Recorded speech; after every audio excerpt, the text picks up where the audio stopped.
ఈ రోజు దేశభక్తి అంటే ఏమిటి?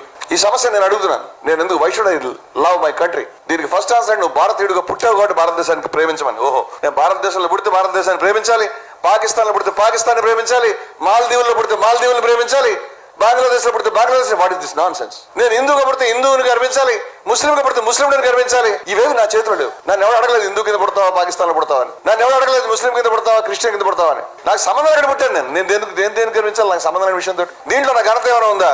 నేను భారతదేశాన్ని అత్యధికంగా ప్రేమిస్తాను. భారతదేశాన్ని నేను అత్యధికంగా ఎంత ప్రేమిస్తానంటే పరవశంలో పడిపోతాను భారతదేశం గురించి తలుచుకుని. నేనేమనుకుంటానంటే ప్రపంచంలో ఏ దేశంలో పుట్టినా నేను భారతదేశాన్ని ప్రేమించి ఉండేవాడిని, ఇక్కడ వచ్చి ఉండేవాడిని అనుకుంటున్నాను నేను. ఎందుకంటే ఒక అద్భుతమైనటువంటి లాజిక్, ఒక అద్భుతమైనటువంటి మహత్యం, ఒక అద్భుతమైనటువంటి విశిష్టత భారతదేశంలో కనిపిస్తాం. ఎందుకుంది ఐ డోంట్ నో. ఈ దేశాన్ని ప్రేమించడం అంటే భూమి మీద ఒక గీత గీసుకుని దాన్ని ప్రేమించడం కాదు. ఈ దేశాన్ని ప్రేమించడం అంటే ఈ దేశం మ్యాప్ని ప్రేమించడం కాదు.